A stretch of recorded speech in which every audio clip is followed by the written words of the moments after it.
Hi everyone, it's Emma and I've got a bit of a different video for you today. I often get questions about how I wind my yarn into balls like this, and I just do them all by hand. I don't use any fancy equipment or anything, so I thought I'd come on and give you a quick demo and show you exactly how I do it. I've got a mini skein here just to show you what I do, and obviously this method will work for mini skeins, full skeins, just normal balls of yarn, anything. When you get your skein of yarn like this and you undo it, it will be in a loop like this, and you'll just need to open it up. And what you're going to need to do is tension that yarn. Make sure there are no twists or anything, and before you start to wind it, you're going to need to tension it. And I'm going to show you what I do, and I warn you in advance, it's nothing fancy. So here I am sitting cross-legged on the floor. I did warn you, I don't do anything fancy, and I also can't see the camera screen now very well, so I hope that you can see what I'm doing now. But obviously, if you don't want to sit cross-legged like this, you can use the backs of two chairs, anything you like. Just make sure that the yarn has got a good tension, otherwise it's going to get tangled. And I just pop it over my knees. I just find it really convenient. I've always got them with me, so I don't need to go get any fancy equipment or anything.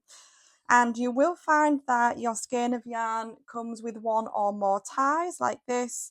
Normally, I would sit and unpick this because I'm too lazy normally to go find a pair of scissors, but just to make it a bit quicker, you can just snip that off and just get rid of that tie.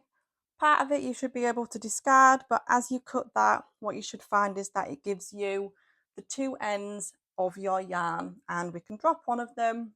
We just need one of them to wind. So what we're going to do is grab the end of the yarn like this between our thumb and finger, hold these two fingers together like this, and just using your other hand, just start winding it round, and you will need to unravel it from around your knees as you go.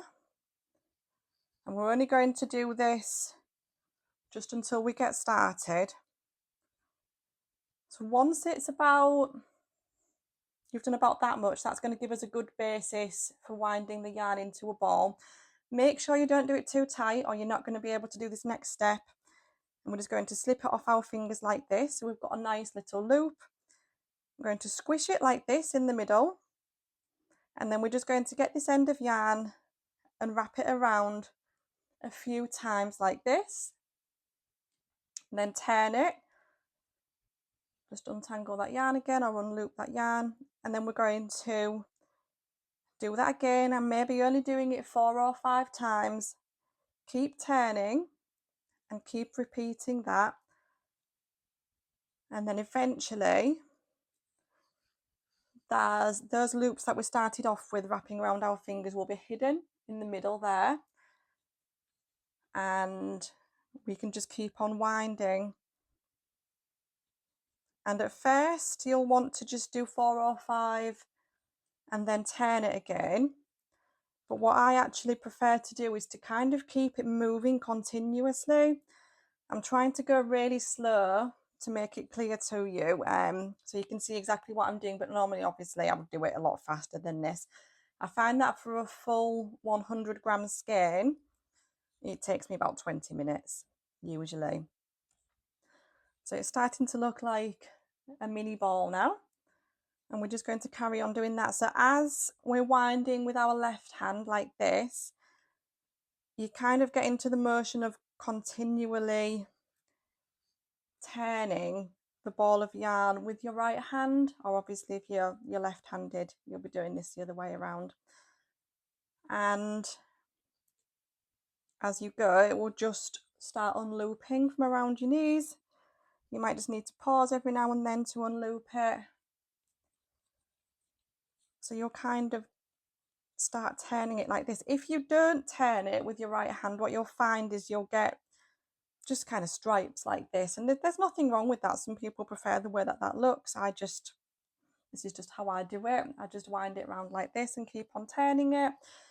And Make sure that you don't pull anything too tight because you don't want to pull the yarn and stretch it out of shape or anything like that. But that is it basically. So no fancy equipment.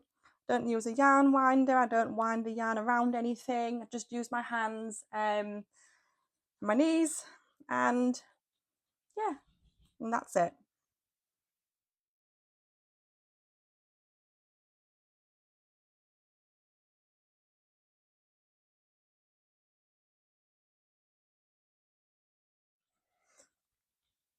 And that's it. We're all done. Easy peasy. So I hope you found that helpful. Let me know if there's any other videos that you'd like to see, and I'll see you all again soon. Thanks for watching, everyone. Take care. Bye.